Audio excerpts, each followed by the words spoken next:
Welcome to Ghent, a compact, surprising city in the heart of Flanders, Belgium, where medieval walls meet a modern creative spirit.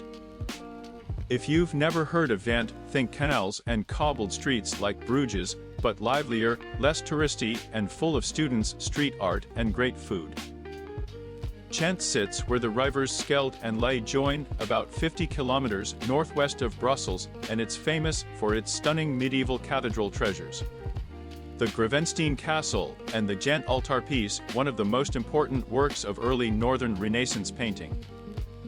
In just a few minutes of walking you'll feel history and modern life rubbing shoulders, which makes it perfect for a 5-minute video introduction. The city began to prosper in the Middle Ages as a center of cloth production and trade. Wealth from textiles built the guild houses and churches that still line the Graslei and Coronley. Later, Ghent was a hub of industry and ideas, and today it has reinvented itself as a university town and cultural hub while carefully preserving its historic core.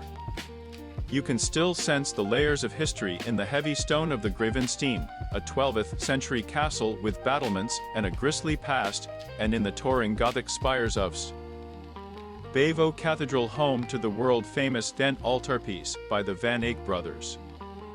Walk past the belfry and you'll find narrow lanes opening into lively squares where locals meet for coffee or a beer. The appearance of Ghent is a delightful mix: medieval facades and guild houses along the water's sturdy churches, and a quiet network of canals that reflect the city lights at night. Colorful houseboats and small tour boats drift by, while cyclists weave along the riverbanks.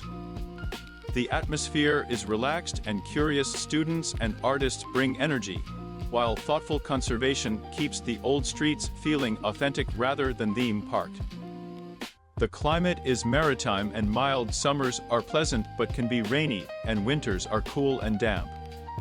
The best time to visit is late spring through early autumn, roughly May to September, when outdoor terraces are full and festivals animate the streets.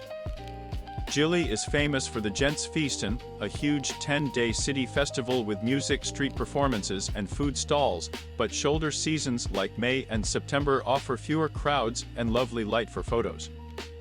Everyday life in Ghent is easy and a bit bohemian. People bike everywhere, shops close briefly for lunch in smaller neighborhoods, and markets sell fresh produce, cheeses, and local specialties. Try a bowl of waterzooi, a creamy stew of fish or chicken. And don't miss Kuberdens, the cone-shaped raspberry candies that are a local treat. Beer is part of the culture, with cozy brown cafes and innovative microbreweries. The student population gives the city a late-night vibe without being chaotic. Must-see places are compact and walkable. Wander the Graslei and Coronley along the river for postcard views, climb the belfry for city panoramas, step insides Bavo Cathedral to see the dazzling panels of the Ghent altarpiece, explore the Gravensteen Castle for a hands-on medieval feel. Stroll the Patershol quarter for charming streets and restaurants, visit Smack and Mesk for contemporary and classical art, and take a quiet boat tour to see hidden corners from the water. Practical tips will keep your trip smooth. Ghent is best explored on foot or by bike, and public transport is reliable if you need it. Avoid driving into the historic center. Many streets are restricted or pedestrianized and parking is expensive. Get a Ghent card if you plan to visit several museums. It often covers public transport and boat tours. Tipping is modest. Cards are widely accepted, but small shops and markets sometimes prefer cash. English is commonly spoken, but learning a few Dutch phrases is appreciated. Be aware of occasional rain, so pack a light waterproof jacket. For safety, Ghent is generally very safe, though watch your belongings in crowded festival areas. Electrical outlets use Type EF plugs and the currency is the euro. Ghent is a city that rewards slow exploration. End your day with a riverside walk as the lights reflect on the water, a plate of local food, and the feeling that you've found a place where the past is alive and creativity shapes the present. Whether you have one day or a week, Ghent's compact charm, rich history, and friendly atmosphere make it a memorable stop on any trip through Belgium.